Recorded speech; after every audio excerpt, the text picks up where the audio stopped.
Ding! Good evening, ladies and gentlemen. It is Tuesday, the 24th of July, 2014, which means 25 years ago, 1989 happened, and that's really exciting. Whoa! This very day. Yeah, it's pretty crazy, right? And at this point, I would say take it away, Shu, but there is no Shu to take it away. So we will pause and have a moment. Just have a moment of silence for Shu. So we'll now have a moment of silence for Shu. No, I don't think we should do that because I don't think we should give the audience the ability to juxtapose Shu's performance with the option of silence. That's just not. I don't think we should put that out there. Yeah, no, that is a very good point. It's an uncomfortable comparison. Yeah, that is a very good point. Okay, so with us, of course, Dub. Dub, how are you doing, sir? I'm here with the uncomfortable comparisons. Excellent. And Warren? I'm good. I'm very good. Good. So let's just jump the fuck right into it. Tremendo's not with us. Shu's not with us. I have a feeling Shu simply forgot because I didn't send out an email today, and I sent it out last night. And anything that's over 24 hours, like memento style, he deletes it. He just deletes it. Drops off the Shudar. Yeah. So he's only got 54 kilobytes on his mailbox. It makes it very tight. First of all, whose email box Shu would need to wonder what a kilobyte was. It would have to actually. It depends on how much information he can fit on a single cassette tape. Isn't that what Scarface used to sell? Can I fit that on a floppy? Yeah, exactly. Yeah, the 5.5-inch one. Anyway, okay. So opening. This has been happening on the internet all this week. This is the 25th anniversary of Tim Burton's Batman, released this weekend in 1989. Tremendo, who can't be with us, of course, suggested that we discuss this. And my philosophy on it being the 25th anniversary of Batman is who gives a shit?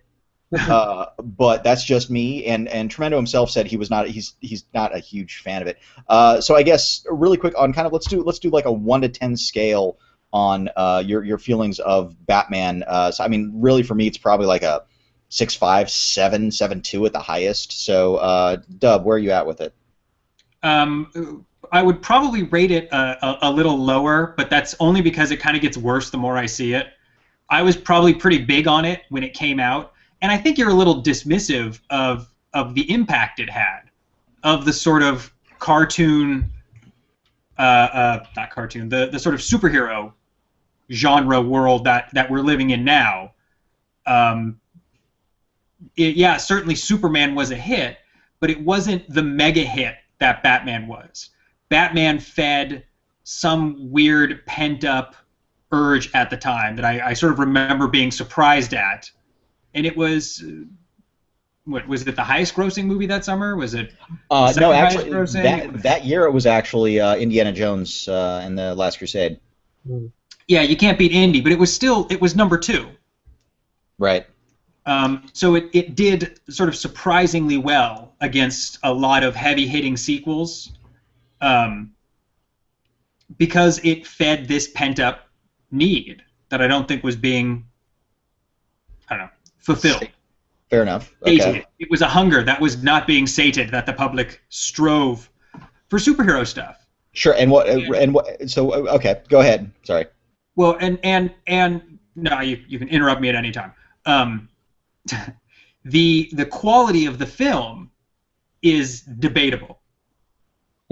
I think it's a little too weird to be enjoyable, and I think it gets kind of stupider the more I watch it.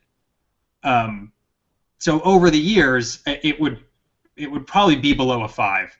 It's a movie I would turn off if it were on. It's not one that I would leave on, which I guess would sort of be the dividing line between 5 and plus and 5 and below. Sure. Whether I would leave it on, but I would not leave that one on. So that's my 2.5 cents. All right, Warren, what do you got? I think it's sort of like what Deb was saying. It's that 1989 Warren going from junior year to senior year in high school. He was pretty pumped up about it, and I remember liking it and seeing it with my friends. And I think at that moment in time, it was something. It was more than what we had seen before in a superhero movie. And if you look, like the same year that came out, The Punisher came out that year with Dolph Lundgren. Yep. Another comic book movie, which shows you like the opposite end of like actually putting some effort into making a movie. They put a lot of effort into it. And I remember it came out on my birthday that year. Batman did. So yeah, like I think that Warren would have given it like a solid 8. Like, yeah, this movie's Right. awesome. I've seen it over the years since then, and my opinion of it just kind of keeps plummeting. It surprisingly dates itself for a movie that really isn't like kind of using 80s around it. It's like kind of built its own world, but it still feels dated when I watch it.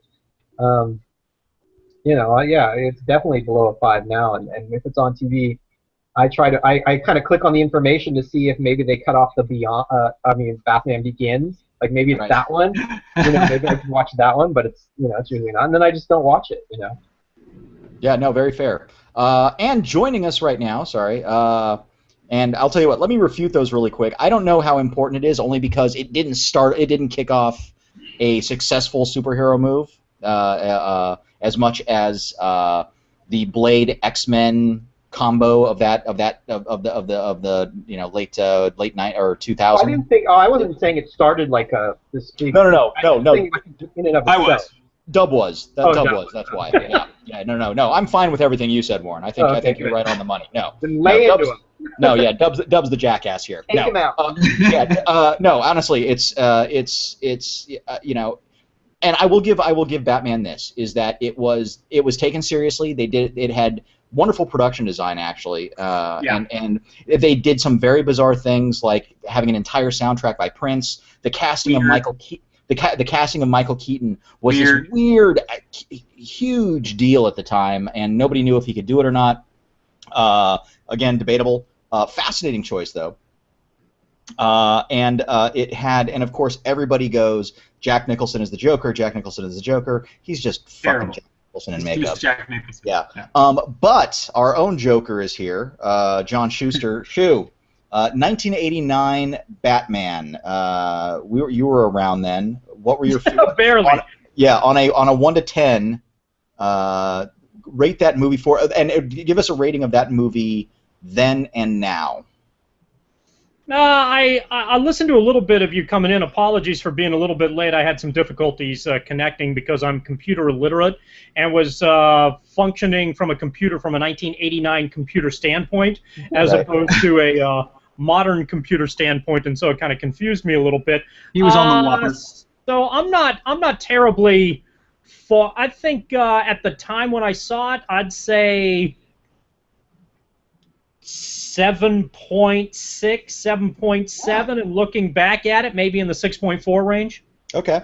Yeah, somewhere in that neighborhood. One of the things I remember as beyond just Nicholson, I remember it being a movie that I liked for about an hour, and then it seemed to kind of unravel as it progressed a little bit. Mm-hmm. And it got into a lot of fill mode before it finished, which is not an unusual second act sort of unraveling kind of thing. I also remember I thought at the time that the soundtrack was overbearing, and that was an area that really kind of I thought really kind of irritated me. Sorry, so you're saying you didn't bat dance with the rest of America? Well, nobody wants to see me bat dance. They only want to hear me play kazoo. Was really quickly there wasn't a bat dance. It was just called bat dance, right? Like in the video, it didn't have like little moves or something. No. No, okay. Flappy. Yeah. But we can start moves now. Although I think I'm doing a little Jane Weedlin at the moment. Yeah, actually that is. Oh, vacation time, Shu. Thank you. Yeah. So, but for some reason, people, I think, because of course the new comic book craze is we're in the middle of a giant comic book renaissance in the cinema. People have decided that Batman 2 is worthy of, or Batman, the original Batman, is worthy of getting out there and promoting big. I mean, like all the movie sites are putting up posts on it, blah blah blah blah blah, and really, I don't get it, but that's okay because 1989 actually had quite a bit more going for it than just Batman. And so I've got a list here of a few different things that I want to kind of throw out there. The first is everybody talking about how, for some reason, everyone feels that they are the generation of sequels. And this is I run across posts like this all the time. It's like we have become a cinema of sequels. That it's always sequels, blah blah blah. As we did as well. And here's the list of sequels that came out in 1989. Indiana Jones and the Last Crusade, Star Trek V, Ghostbusters 2, Lethal Weapon 2, The Fly 2, Friday the 13th Part 8, Jason Takes Manhattan, Nightmare on Elm Street 5, Dream Child, The Karate Kid 3, and Henry V, because fucking Shakespeare couldn't beat a dead horse more. Never more gets better than Henry. Shakespeare They the need First. more Henry. Yeah, exactly. Yeah, America, he just never answered so many questions needing answered in Henry V. So was Harrison Ford in that one, and it was regarding Henry V? Oh. Oh, there you go. But 1989 also. Sorry, you know what? Is there anything else we really need to discuss about Batman? Does anybody care enough about Batman to talk about it? We probably talked too much about it. Yeah. Okay. Well, I think one of the reasons Batman was so striking, and I think one of the reasons it had such an impact is, and this stands for every single, as far as I'm concerned, just about every single one of Tim Burton's films, is that it has just some of the most incredible set design you're ever going to see. Sure. Yeah. Production design by the late Anton Furst, who would commit suicide 2 years later or something like that. Yeah. And it was a striking. Yeah. And it's consistent for almost every shot. Yeah. And that's what I really like about it. I think when did The Crow come out? The Crow came out after that. Oh, yeah. Crow was in the 90s, early 90s. But even if your set design looks fake, if you can keep a consistent look between your close-ups, your tactile sets, and your matte paintings, if you can keep that consistent, you've sold me. I think it's fantastic. And I think the Batman first one and the second one did a really great job on that. As always, Tim Burton is just I love his set design. Yeah, that's the only thing Tim Burton really does. Right, but there's one shot in Batman, since we're talking about Batman, where it totally fails, and that's where the Batwing starts crashing. Right, and just the physics of it is you see the Batwing is clearly on a string. Right. Moving very slowly, and you know it's moving slowly because the smoke from the tail is going like straight up. Right. Right. And it has that old like Flash Gordon rocket on a string look to it. Yep. Or like Pee-wee's shot Big is so Adventure pulling dark. the signs, on Pee-wee's Exactly. Big Adventure. In an otherwise excellent film, where I think the effects and the design and the stunts, everything sort of feels of a whole. There's this one crappy Flash Gordon shot in it. Well, also, I feel when the Batwing crashes, I feel like it hits more like a frisbee. It's like nowadays, you'd watch the wings crack apart and stuff like that. I feel like it just did this dunk, dunk, dunk, dunk, dunk when it hit the ground and crashed up. And once it's crashed, the crashed Batwing is awesome. Yeah, it looks on like the a steps. crashed Batwing on a city street, and it's like full size. It's like an actual. They actually built like a full crash Batwing. Yeah, it's great. Yeah. It's just the actual effect itself they couldn't nail. I'm bagging on most of the movie, and it's mainly for storytelling reasons. But as a visual piece, he did very good with that one. I think you can say that, and Warren touched on this as well, pretty much for more as opposed to less Tim Burton films. That seems to. Yeah, I mean, I can't think of anyone that doesn't have. You could take out the word Batman. This Tim Burton film, XYZ, was, boy, it really looked good. Yeah. That seems to be that. I think that's kind of a fallback for and a testament to his ability and consistent weaknesses as well. Yeah, and also at the time the Gothic thing was not new per se, but it was definitely on the rise, and in its kind of the zeitgeist was amongst us at that time of the goth movement, and so of course Tim Burton was the cinematic pope, I guess, of that kind of style and look. So he really was able to bring that to full fruition in a big budget commercial film of late 80s, end of the 80s. All right, so let's push Batman aside because we need to talk about Ghostbusters 2, the real sequel of that summer. By the way, for the people who like Ghostbusters 2, no. Oh wait, can I talk? Because I was actually telling Santo about this, speaking of Ghostbusters 2, because I caught a little bit more of this, Santo, and this totally holds up. I caught... that movie and Holds Up do not belong in the same sentence. No, my theory holds up. Holds up. You turn on any moment of that movie, so I turned on, and I probably watched maybe 40 seconds of it, and they had to set up like a fake roadblock in New York in order to get down in the manhole cover. Sure, what Harold Ramis, yo... Yeah, just trying to whatever. The writing was just atrocious, but it was so strangely lit. Mm-hmm. It was so lit in such a way as to highlight that they're in some weird light box on a real street. Like everything behind them was lit differently. Right. And I probably didn't even notice that the first time I watched it, and I wouldn't have noticed it if I hadn't, had to see things lit before. But it just goes to show you that even on every subconscious production level of that film, there's failure. Yeah. Like there's failure just baked into it. And I caught another scene inside the museum where it had the same problem, where the whole thing looked like it was just 100% shitty lighting from your close-up to the faraway shot, and it was just cracking me up. I was vindicated in my theory that literally every frame of this movie has failure on it, and you sort of pick up on that the moment you see it. That's my Ghostbusters 2 rant. Excellent work. I would agree with you there. It's the same rant I give to those poor 22-year-old girls. It's a miserable fucking movie. It's a miserable fucking movie. And why, you just stop there with the whole franchise thing. That's enough. You can stop. They did. Yeah, well, the fact they keep trying to bring it back, I think, is just problematic. I think they're done with that. So, yeah, fingers crossed. Some things that I want to bring up a couple titles that came out in 1989 that I find rather fascinating. 1989, and I don't know if this is a subjective thing for me, because again, independent film has gone back since movies first started. It was independent, of course, but once the studio system kicked into place, there have always been the outliers, the small studios, those who've been making stuff and getting them out there, the foreign films as well. But 1989. For me personally, so that may sound boring because that's not really, critical analysis of anything, what seemed to be a real big breakout year for independent film, and it would be the year that the Weinsteins really kind of started to cement their place and would really kickstart the independent film movement as far as bringing it out into the light, into big movie houses. The Weinsteins wanted to put art movies and independent films into the multiplexes. That was kind of one of their credos, is they wanted to bring it to the multiplexes. And so that year they had picked up Sex Lies and Videotape and Cinema Paradiso.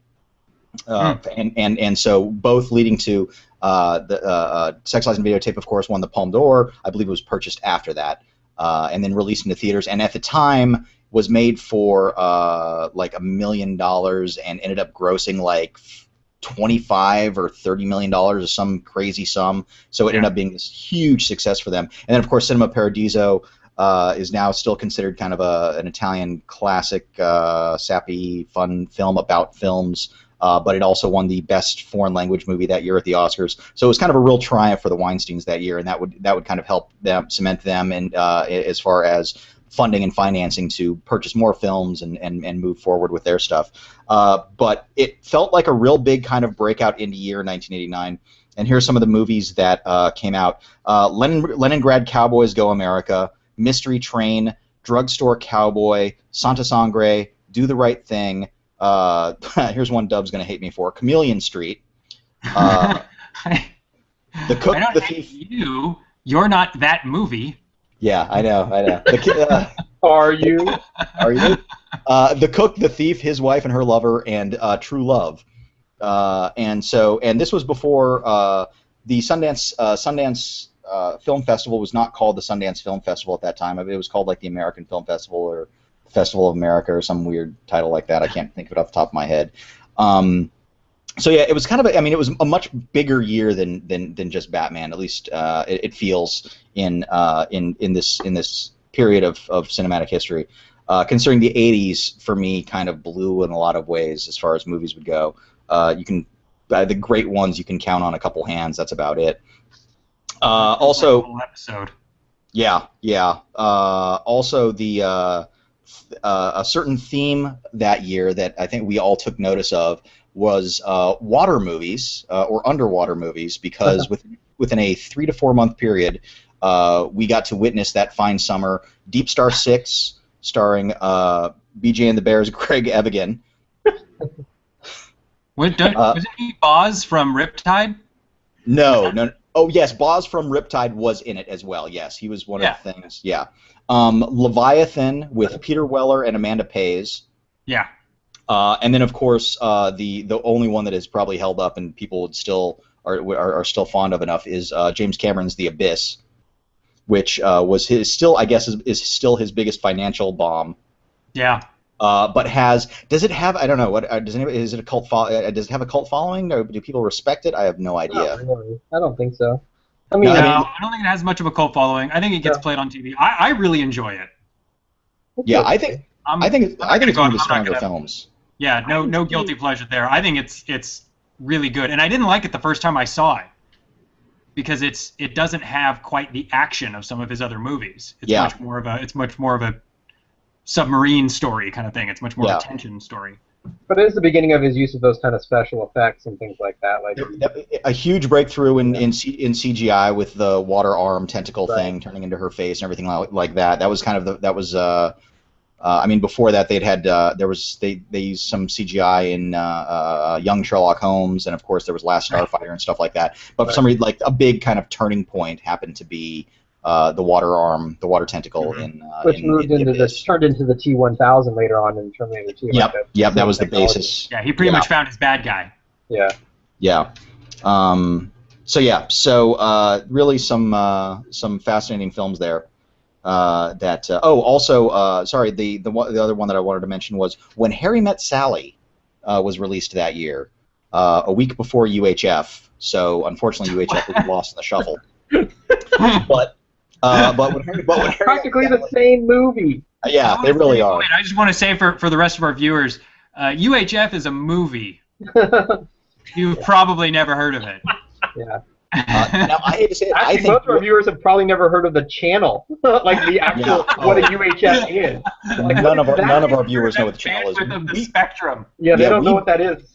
We barely. I mean, were there any? I don't remember seeing any UHF channels. The UHF dial on the TV was useless when I was a kid. So I don't know. Channel 44 up here, or some of the local channels. Yeah, Channel 44. We had Channel 44 and KTVU. Yeah, TV20 and Channel 36. Right. Up here in the Bay Area, all you UHF. I believe Shu, I think, watched most of his television on UHF growing up. Was that possible, Shu? Yeah, no, that's pretty accurate. Yeah, absolutely. Yeah, UHF was more local. It was a smaller, I think, smaller bandwidth, so it had less of a range. Right. So that's. But you had the little. Remember the guy, Warren, that owned TV20? This would be a fun anecdote for everyone else except Warren, who owned TV20 had the dogs. Yeah. He would have local people's dogs that would like sit there and just stare in front of the camera while they were doing "You're watching TV20." Yeah, he would just bring in random dogs, and then they would film like little tags, little teasers. Yeah. Like like TV20, and then the dog would just turn his head all the time. Like that was it. Trip down memory lane. For like 30 years or something, he did that. Yeah, it's just a shame that bandwidth wasn't called When Harry Met Sally. What's on When Harry Met Sally tonight? Oh, I don't know. They're just dogs or something.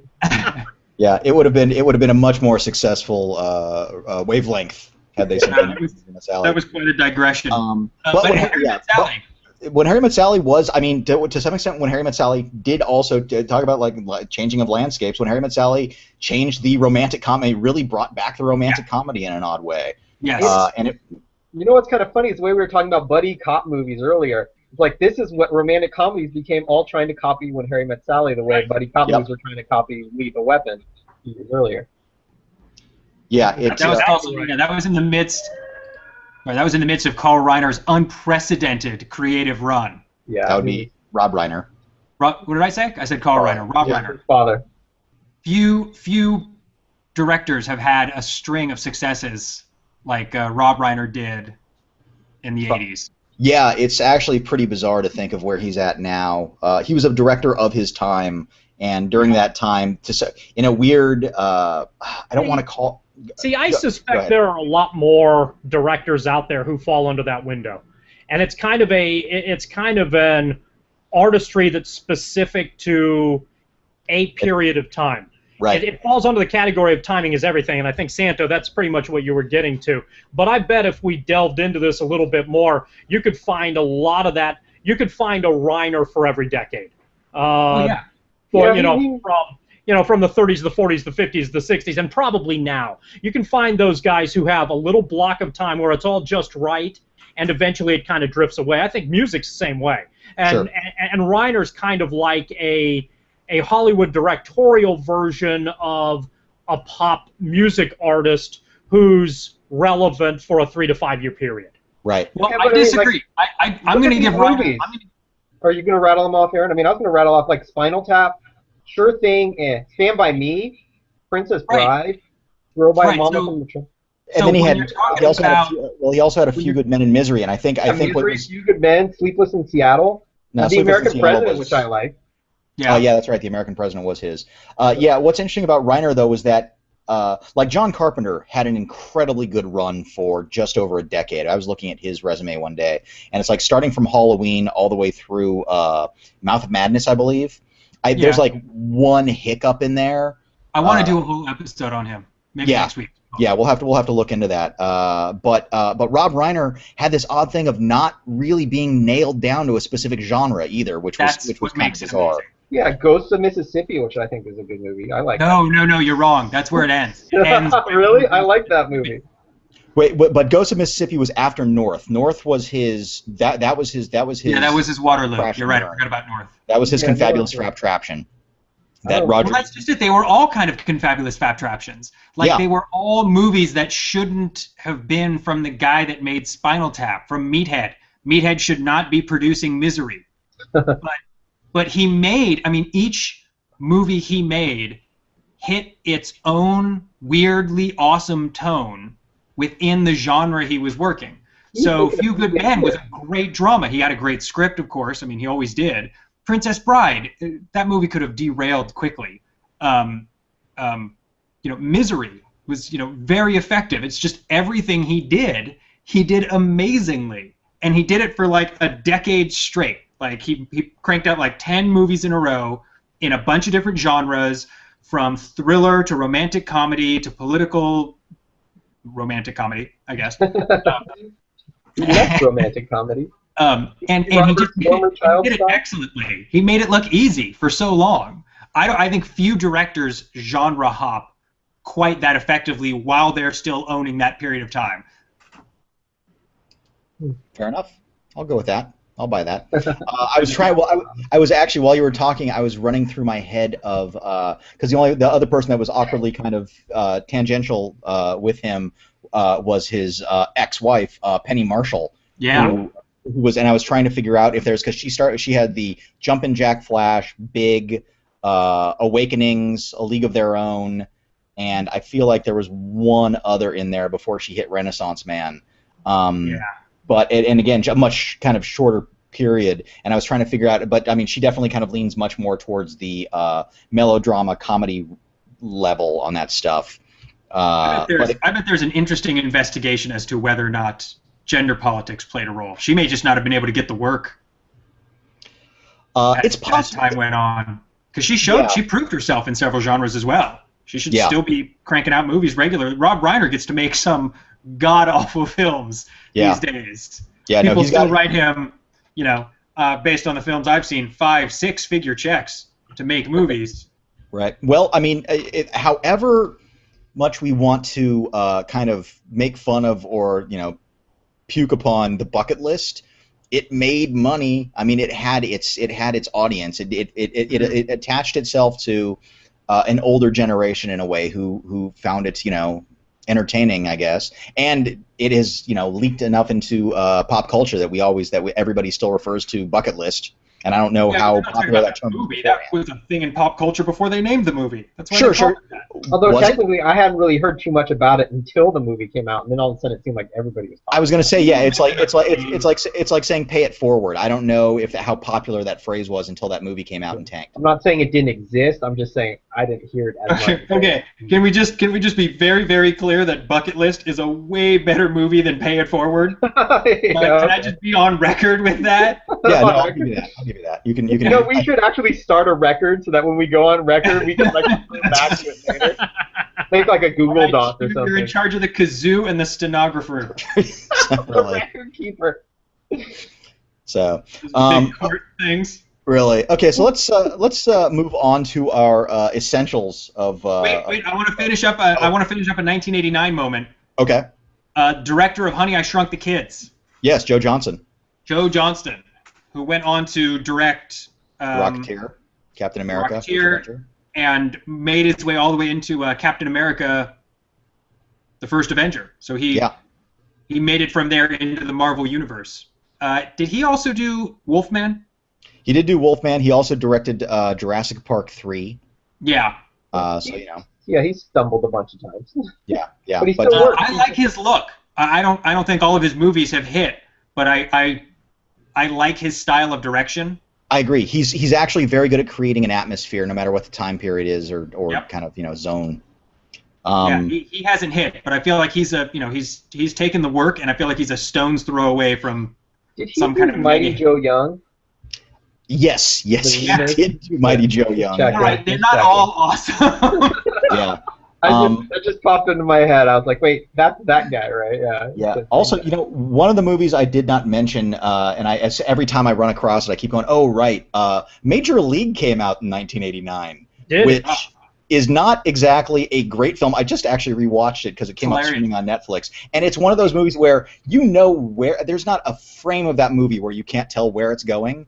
But it's crazy entertaining all the way through with just a bizarre lot of characters. Good casting. And it constantly comes up in sports circles. Yeah. Ranked very favorably among fans of sports, fans of baseball, and sports movies in general. It's a baseball movie. What do you think that is, Shu? Actually, what makes that different than others? It's a really good question because having seen it, I'm not sure. But there's an effective quirkiness. I think it's sort of like it's not as necessarily rude as Snapshot is, but I think it has kind of the same sort of vibe about it. And the quirkiness in characters just hit some sort of appeal for some reason and has a much more it's also one of those movies that's very quotable. And I think that aspect of it works into, especially from maybe the baseball fan / movie lover, there's a certain sort of odd enough quirkiness and meat and potatoes quality that seems to work for that movie for some reason. And it was very effective and has a pretty impressive shelf life in terms of how sports fans rank it from a sports movie standpoint. And I think very often when, and in the summer, I dabble in sports radio occasionally and have a lot of friends who are sports fans. So every summer when there's nothing going on in sports, inevitably the conversation comes up, what are some of the best sports movies? And among my sports friends, Major League consistently ranks very favorably and has for some time. And I think it's those two elements that carry over as a result. I don't know necessarily exact, and I've seen it recently. I think it's funny. I think it's pretty good. Yeah. But it's got enough it's got enough of this melting pot element about it and quirkiness in character that appeals to folks who like baseball and like sports in general. And as a result of it, it's done. It has remarkable holding power. And in your 1989 list, I don't think it's one to necessarily brush aside. Within that sports realm, it holds up extremely well and is very highly appreciated. Yeah. I think a lot of baseball fans that I know who are, a little bit younger than I am, maybe close to your guys' age, view it much more favorably in terms of all-time favorite baseball films than I do. I think baseball is a sport that lends itself very well to being told in a variety of ways in cinema. But for these folks, Major League ranks very highly, and there was something about it that just hit at the right time. Yeah, I don't run in very many sports circles, so also from 1989 on that list of sports movies and where they stand, how highly does the iconic No Holds Barred rank amongst sports aficionados? Another very important film. I think, Doug, you and I have a special place in our heart for that movie. Indeed. I probably can't really remember. Remember? We used to love wrestling back in that time. Oh, yeah. No, I remember watching WrestleMania when they aired the first commercial. and Jesse Ventura being upset because Hollywood was his domain. Yeah. That was the summer I liked wrestling. Yeah. 2 or 3 summers. It But, was you know, conspiracy funny, but thinking out of about Hollywood system. going back to the baseball thing, it's funny because like I consider myself a huge baseball fan. Major League is a good movie and I like it, and it's funny. I don't know if I consider it high on my list.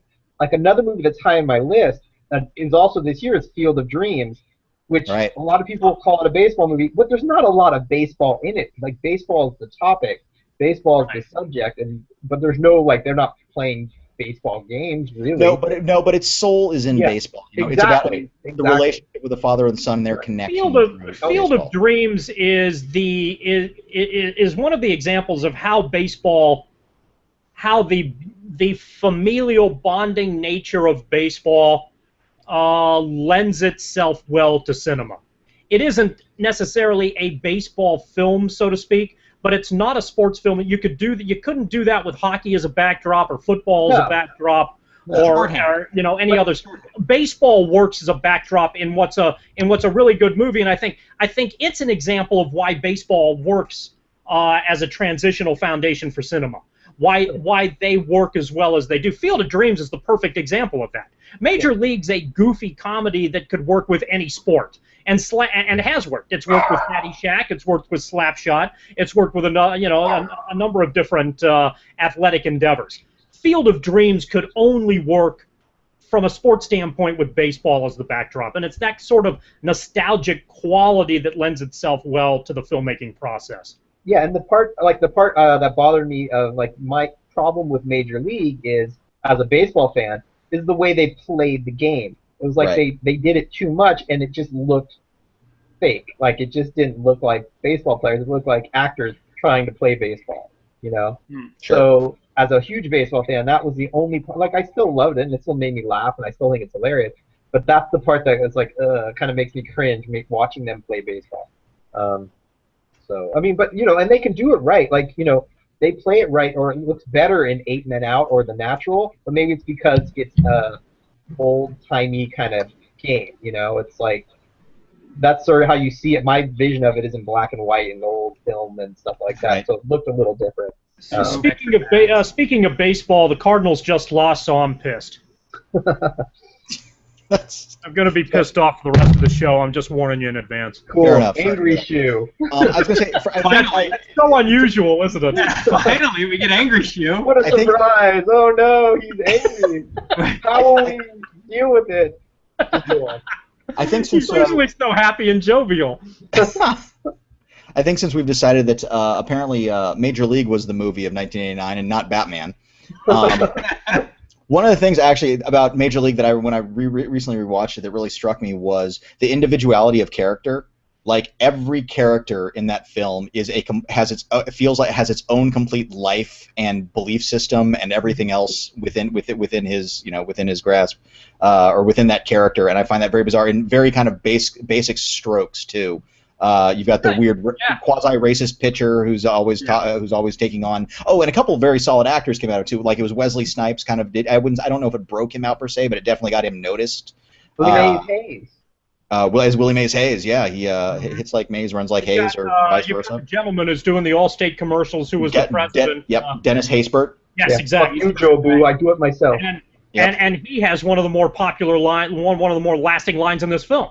Yep. So there are, I think, and talking about, if you want to, I don't know how much you guys are watching the World Cup right now, but once these guys once these guys break off beyond the nationality nature of what the World Cup is, they'll go and play for a variety of professional teams, generally in Europe, where they can make a ridiculous amount of money.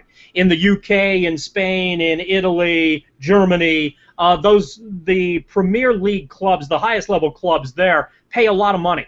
But the movie that is just aching to be made is basically the melting pot component of all of these different players from different countries trying to make it work on a Premier League soccer team.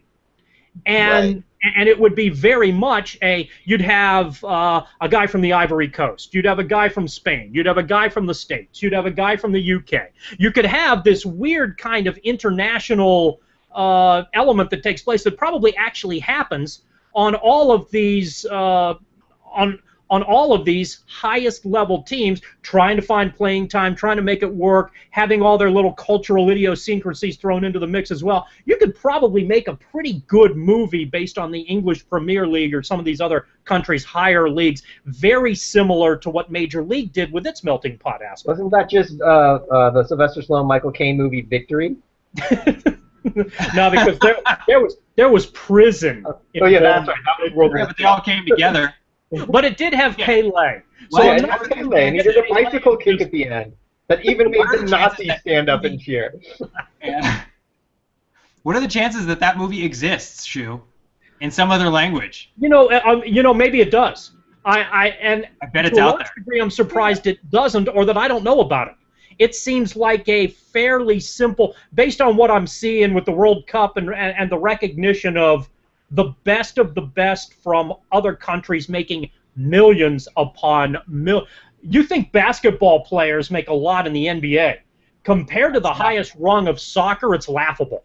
Yeah. And those guys didn't. You could add. I don't know why this movie hasn't been made, and maybe it has. I'm just not recognizing it. Now in these leagues, you have Russian gangsters who own teams. You have Arab sheiks that own teams. You have any of a number of that element up at the top where they're throwing money all over the place trying to garner some sort of recognition. It's definitely something that could be done, and again, and it could be done in a major league style. And I'm kind of surprised that maybe it hasn't been. So that's one idea. That's that, and it wasn't made in 1989.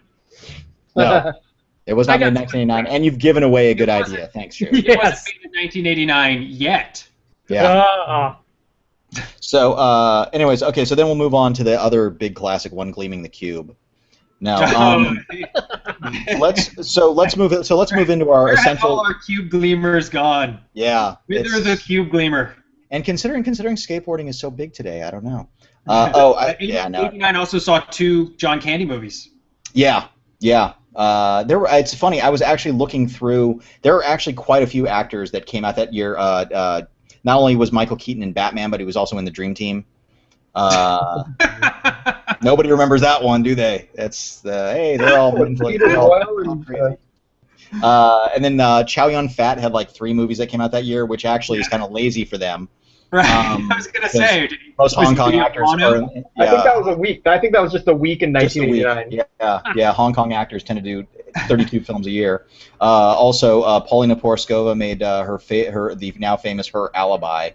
You know what scares me? How much of this shit I saw in theaters. That's what really worries me when I look at all this junk. Yeah, I went down through and I realized how many weekends I must have been there. Yeah. I saw Academy 6 City Under Siege in the theaters. Oh my God! I must have been so hard up for movies. I must have been so hard up. I missed Police Academy 6 on my list of sequels. I would like to think that I didn't go into it excited. Speaking of the independent spirit coming out of 1989, both Heathers and Dead Calm, which are great movies. Yeah. That's a good point. I missed both of those. Okay, so let's move on to the essentials then. So let's start off with you, Shu. Essentials 1989.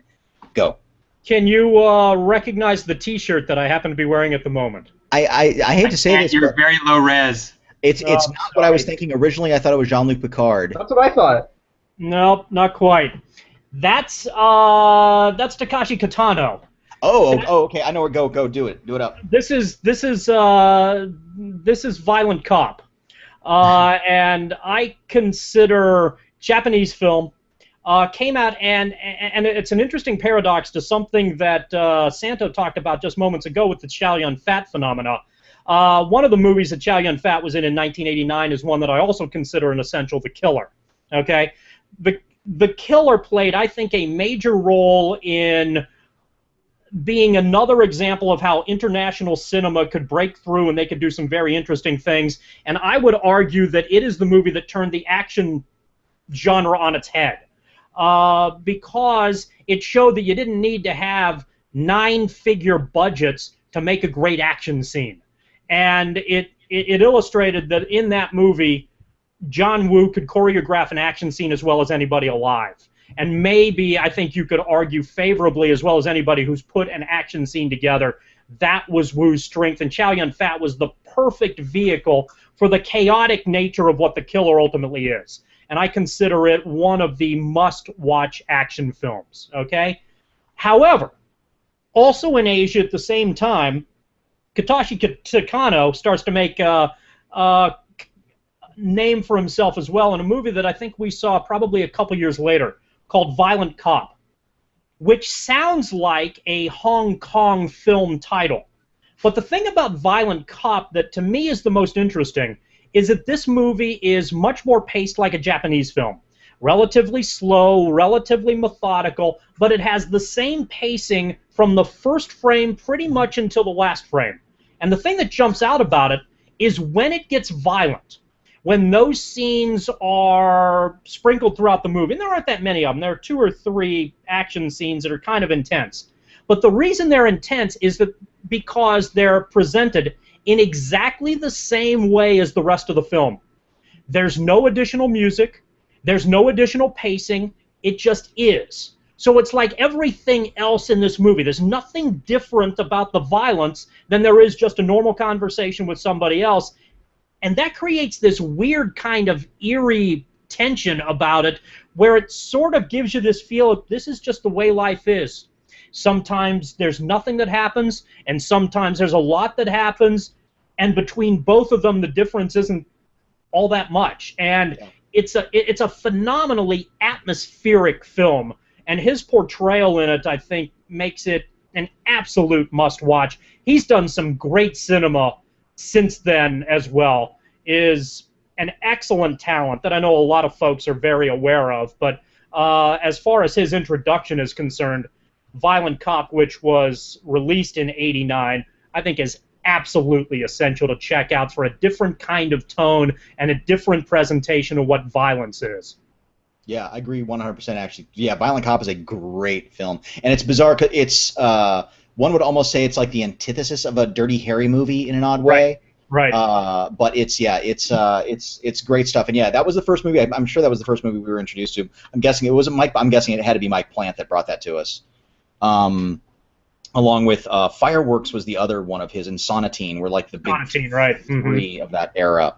But yeah, Violent Cop, great flick. And I was actually shocked when I saw it on the list for 1989, so I thought that was really cool. Excellent choice. Dub, let's move on to you.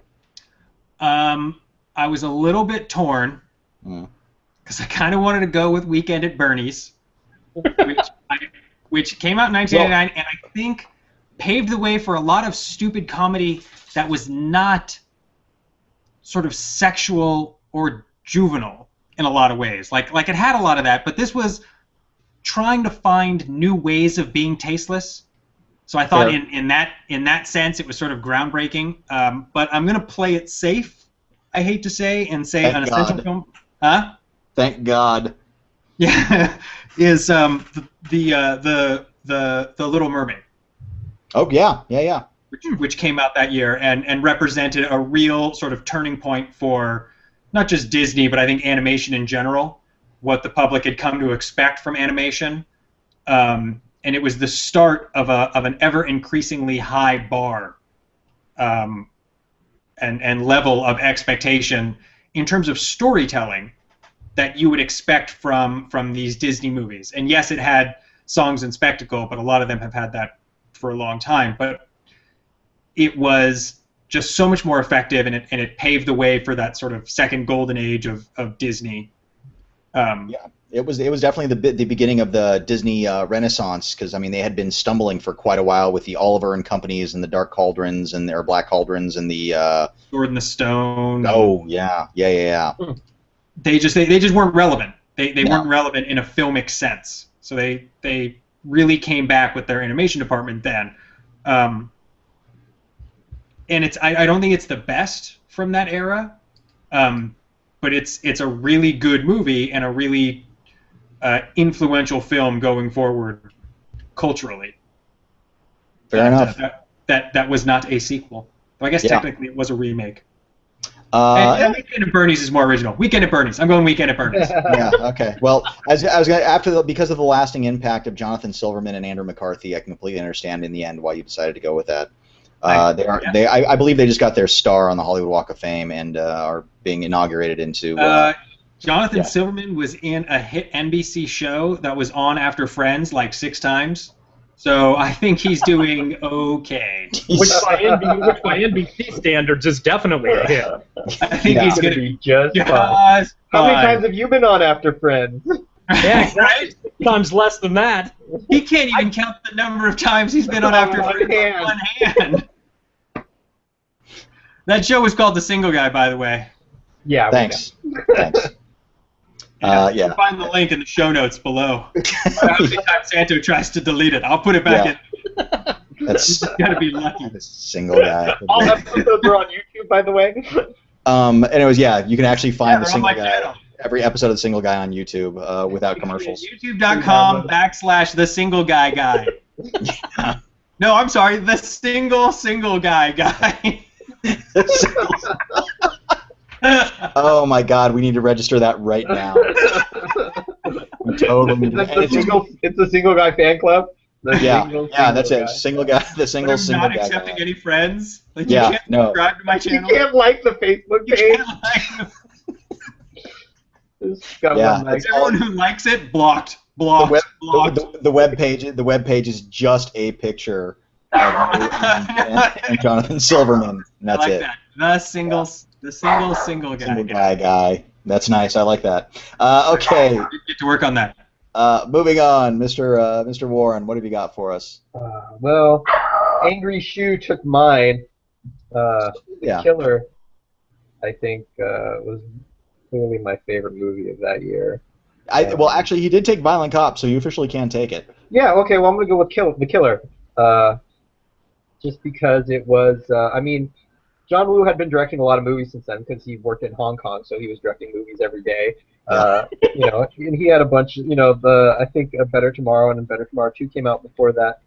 But The Killer was kind of like where he hit his stride and he found his, true style, and everything just worked and everything clicked. And it was just, it was the first time I had seen action like that. That was the beginning of my infatuation with that, two double Berettas coming at you and doing all sorts of crazy stuff, and he kind of reinvented the Mexican standoff style of gunplay, and it was just it sort of changed everything, and he had a bunch of great movies after that, including Hard Boiled and Bullet in the Head, which I think is it's like Bullet in the Head is sort of like a combination of Apocalypse Now and The Killer and oh man, I'm forgetting what was George Lucas's first movie? Oh, THX? No, I'm sorry, his 50s movie. Oh, yeah. Actually, no, you're right. It does kind of have that American Graffiti kind of thing going on. In the beginning. Right, yeah. Oh, then it goes The Deer Hunter, Apocalypse Now type movie. Then it gets into this kind of crazy The Killer, Hard Boiled stuff. Yeah. It's a movie that keeps changing. It's a bizarre. It's a really Bullet in the Head is a really bizarre film, but it's in an odd way. It's almost like one of his most interesting and entertaining films because, like you said, it really pushes in such weird places. And at certain points, it cuts, and you're just all of a sudden it's a completely different movie, and you're just wait a minute, did I switch something? Am I watching something different? But anyway, The Killer is sort of the beginning of all that, and I think it's an essential, important movie to watch.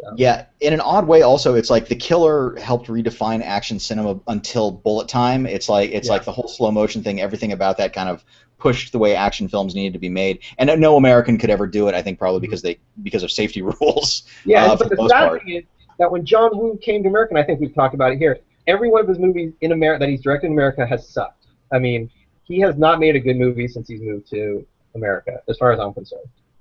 Yeah, it's. I think there'd probably be some. None of them are even close to what he's made in Hong Kong. You know what I think it is? It's not that they're bad; it's that they don't stand out. Yeah. Yeah, it's like he's been watered down. Right now. Right. For an American audience, I guess. I don't know what it is. Too many suits telling them what to do. Yeah, no, that's very fair. I think rules and restrictions do apply once you start making movies in America, and it did not help his style at all. I think everybody should have The Killer. I have a copy of the Criterion Collection on DVD that I was able to get a hold of Nice. like 15 years ago or something. It was crazy. Nice. Sorry, Shu, did you have something to say there? Yeah, thankfully he was at least able to release some doves in his American films. Yes. Yeah. Well, many a doves were saved that day. Finally. I tell you. Now they're worth watching. Yeah. The one thing he could keep was the doves. Of all the things that he had to hold on to, that they let everything. They're like, no, you can't throw actors off of the bridge here, and you can't do this and that. Oh, doves, bring them in. Those doves we got a so dove old. budget in Those are America like the that's same fucking doves. crazy. He you can hates use in actors cosmetics. so much. Yeah. Those doves are so old.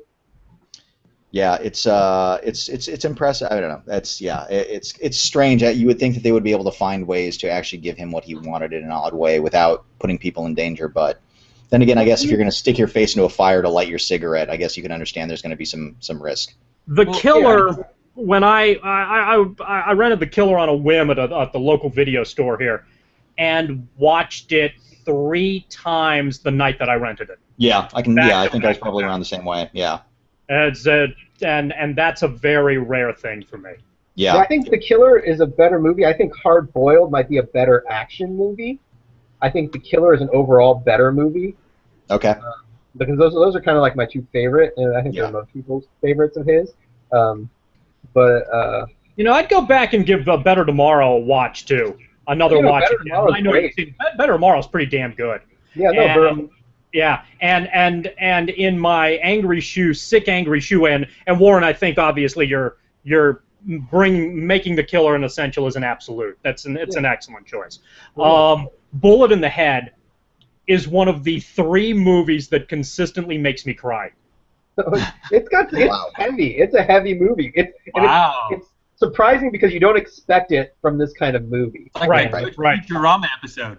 It is Well, it's weird because you watch a lot of these Hong Kong action movies and you could see them really trying to crank up the emotion. It's something that they don't do in action movies here. Like Commando isn't going to crank up the emotion, or Predator. They kind of like, okay, we care about these guys, but we know you don't care. You want to see more action. But in these Hong Kong action movies, and I think for 90% of them, they really try to make you feel the emotion like they're a drama. Yeah. But they're shooting people, left and right. Yeah, no, very, very fair. All right, I guess I'll do mine really quick here. Now, I'll tell you what. I wanted to go with Sex, Lies, and Videotape only because it was such a landmark movie in its way. It's the first time Steven Soderbergh was introduced to us, and we've all seen what has happened with him since then. He hasn't done anything. And then, of course, he's got his new TV series, The Nick, coming out in August, which looks, if you haven't seen the trailer for that, check it out. It looks really fucking fascinating. And it looks like the best thing Clive Owen may have been done in quite a while. But I'm going to go with something. I'm going to go with something a little bizarre here because it's a movie that nobody saw, and it's probably before his kind of crash and burn period before The Wrestler. It was Mickey Rourke's last really good and interesting performance, and it was a film called Johnny Handsome that was written and directed by Walter Hill, and it stars let's see here, Ellen Barkin, Lance Henriksen, Morgan Freeman, Mickey Rourke, of course, oh my God, Forrest Whitaker, and somebody else is in there as well, and I can't think of who. Anyways, it is littered with people, and the basic concept is Mickey Rourke is deformed, and he's a criminal involved with another criminal gang, and he and his partner are set up. His partner is killed. He is arrested and is invested into a new. He's basically used kind of as his experiment by Forrest Whitaker for plastic surgery, and he's like, basically, look, if we do this, we can help give you a new life. We can do this, that, and the other thing as part of your rehab. And so, of course, luckily he comes out looking like Mickey Rourke. Sexy Mickey Rourke, not Mickey Rourke. Hates himself, Mickey Rourke? Mickey Rourke in Johnny Handsome looks worse, maybe slightly more attractive than Mickey Rourke post-plastic surgery, but it's a tough call. Anyways, and it's basically a film noir that takes place in New Orleans, and it's a lot of great betrayal and very, unlike The Killer or anything like that, it's very straightforward and economical with its action and with what's going on, but it's really it's a fascinating character piece at the end of the day about a person who it doesn't matter what you literally who you are on the inside is really what you are. You know, he's a criminal, and at the end of the day, no matter how much he wants to be something different, he just can't be. He's always drawn back into that world. And Ellen Barkin and Lance Henriksen play the bad guy couple, and they're fantastic. Morgan Freeman's the cop that's always trying to bring him down, and I can't think of who the love interest was in it. But yeah, Johnny Handsome it's a very small movie. It was like I ran the trailer for it continuously at the theater that I was working at. I was always kind of fascinated by it, and I didn't get to see it until video for a couple years later. But it's fascinating. It's the end. It's almost the end. It really is kind of the end of those types of movies once you see it. Really good looking film, really well acted, a really fascinating script. So Johnny Handsome, possibly Walter Hill's last. No, he still had Wild Bill after that, so it was near the end of Walter Hill's real run of films there. He directed the pilot for Deadwood. And he did direct the pilot for Deadwood, yeah. Well, you know, Hill's still got some existence in him still, but of his like the run of like The Driver and The Warriors and the Streets of Fire. Okay, never mind. But anyways, the Walter Hill movies you're throwing out? I know. Well, those are the Walter Hill movies that exist. So if you haven't seen Johnny Handsome and you're in for kind of basically, it really falls under the rung of a B movie, but it does it extremely well, and it's worth checking out. So Sex, Lies, and Videotape, of course. If you haven't heard it or seen about it, give it a shot. But if you're looking for something a little more esoteric that's worthwhile and you're a fan of genre films, check out Johnny Handsome because it's got some really, really fun, entertaining stuff in it. Anyways, any final words, folks, before we get going? And silence. Started watching Firefly. Okay, well. Rewatching Firefly? No, I've never seen it. I'm sorry. I thought you said you'd never seen it. I hadn't seen it. It's been a gap in my TV viewing. Oh, well. Watch it. All right. You've seen it? There we have it. Yeah, it's awesome. Who hasn't seen it? Who hasn't seen Firefly? Me. I haven't seen it. Okay. Well, I saw Edge of Tomorrow. I think I posted that on Facebook. I enjoyed it. I thought it was great. Shu has not seen Firefly either. He admitted with his little hand in the air there that he was Yeah, there we go. He quietly admitted. Yeah. See, you always understand me. Absolutely. You and me, Dub. Can I make?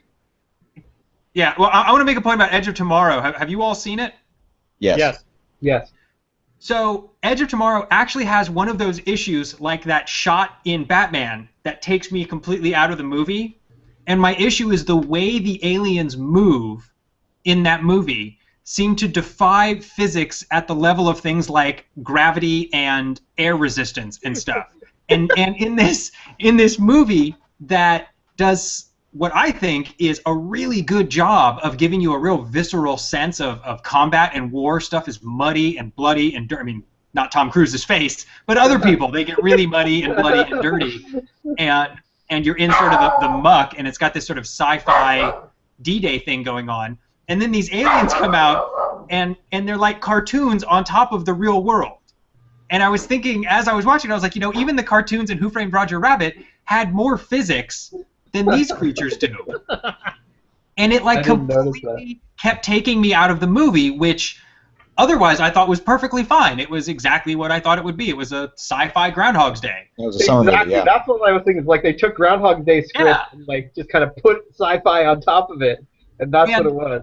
And there was a point, I can't remember which critic I read, but they said that that they thought it was very smart that the movie had as much comedy in it as it did. You would not have bought into. I didn't even think whatever elements of a love story they tried to shoehorn in there were ridiculous as well.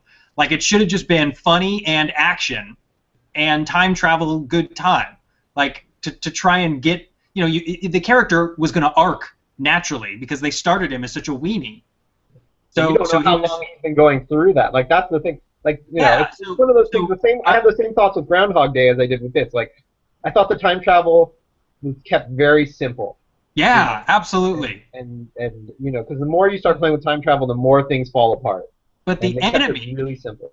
But the enemy itself, the physical enemy they were fighting, felt like such a like a strange, inconsistent computer and I'm sure it was intentional, but it totally took me out of the movie. in pretty much every scene that they showed up. Even the few. So sometimes it moves really fast, and sometimes it roars. Right. So like there's where it's like moving at lightning speed, and then sometimes it stops and roars, so you can get a good look at it. When did it roar? Wait. Oh, you mean the blue ones? Yeah. Oh, well, that was okay. Well, they were doing it because they didn't want to kill him, because if they killed him, he would start over. Right. Right. No. I get why they had to not move He got killed super by those fast things tons of sometimes. time. I'm just saying they didn't have to move super fast the whole time.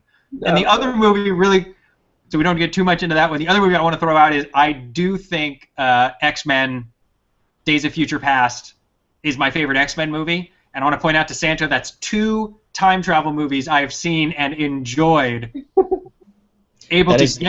That is impressive. It's personal growth. You can't not call that personal growth. No, I agree. No, it's congratulations. I'm ready. I'm putting Terminator 2 on the Netflix queue, and I'm ready to try it again. You know, Nice. the problem I had with the X-Men, the Days of Future Past, is that Wolverine wasn't really Wolverine. No. And he never got to really be Wolverine, and he's my favorite. He's really my favorite in that whole universe. He didn't have the skeleton, he didn't have the blade. It was like, it just felt like, and that's like the second time they've done that. They did that in the Wolverine too. They took away his power. My biggest problem with it was the direction, which I thought on some level was fine. I enjoyed the action sequences. I thought it was fine. Why are all the colors so muted? When you look at the X-Men, like the comics, the 70s, man. The 70s. They're bright, vibrant colors. That these, the Sentinels are crazy purple. They're stupid purple. No one would ever make anything that purple. But in the comics and in the cartoons and everything, they're crazy purple. And these one had like a light shade of purple. And like none of the characters got to really sort of go nuts with their Beast. Got to be blue at least. Like I'm surprised they didn't make him like an earthen blue, like a matted pastel blue. Or I just felt like visually so many of the colors were muted. Whereas the X-Men universe is one I always associate with sort of loud, garish coloring. Yeah. I think they went with the 70s look. I think they just thought it's the 70s, like what you'd see in TV or film, like to give a film viewer that sort of feel. The X-Men were from the 70s. They were that colorful and garish back then. Right. I'm just saying that like somebody who's going into a movie theater who may not necessarily know what comic books in the 70s look like, but they know what films from the 70s look like.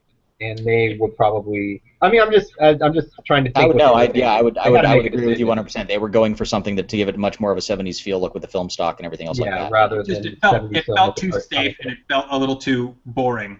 Tim Burton would have done it that way. I thought it was your favorite X-Men would have been movie. totally incoherent, but it would have looked great. Yeah, it's Dub's favorite time travel movie of all time.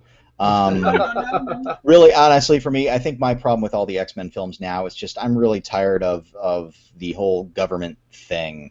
It's not all the X-Men comics are always about, us versus the government and trying to fight for our rights, and it's just like we keep on hearing that over and over again in every single film from a different point of view. And for me, it's just kind of I'm just kind of old and over it. So they definitely have better enemies that they can. Yeah. And I guess they're going to be fighting Apocalypse, so. Yeah. So they're hopefully going to break out of that finally. And then of course my other problem with X-Men Days of Future Past is I don't know. It was just kind of bland for me. It's fine. That's with kind of all the X-Men movies in a weird way. It's like it's fine. That's how I feel. That's why this one is my favorite. It was slightly more than just fine. And maybe it's because I saw it in the theaters and I saw the other ones on TV. Right. Yeah. It's a high possibility. Anyways, folks. Okay, that's our show for this week. Next week we'll be discussing 1990 now. I say we do John Carpenter. I'm going to send out some advocacy-filled emails. You know what? That's not a bad idea, actually. Next week we're going to focus on John Carpenter, the films of John Carpenter, and other John Carpenter related things like Adrian Barbeau. Other Carpenters and Carpenter stuff, just building things. The Carpenters. How to. The work of Karen Carpenter. That's right. All the works of Karen Carpenter. All the films of Karen Carpenter. Jesus. Play one Carpenter. Anyways, lots of other Carpenter-based things. So, Dub, where can people find you? Haven't been tweeting much, but I'll try for my fan out there. I'll be your fan. The single. You know who you are, other single guy. That's a whole different website, my friend. I had to blackmail him for the URL. Yes. He's out there. He's like my arch nemesis. Yeah, there's guys squatting on everything, Good isn't there? friends, right? That's the tragic irony. I'm trying to think. Too far. What was the Futurama? I'm trying to think what the Futurama gag was with. What was the like? Join the sarcastic club? No. What was the club where it's like? I would never be a part of that. You're in, right? Yeah. It goes, great, you're out. The apathy club. Yeah, Not with that attitude. Fine, whatever. I don't care about your club. You're in. Yeah. So, all right, Warren, where can people find you at? At Warren Graff is a good place to find me. Usually, and Shusuf? You can try Shuniverse. That would be SCH Universe. Maybe one day it will be Alternate Universe, and then it'll be a lot like an X-Men movie. Nice. Awesome. Nice. With muted colors. That's Days of Schuster past. So, and of course, you can find me at John Santo. Next week, John Carpenter. Shu, take us out.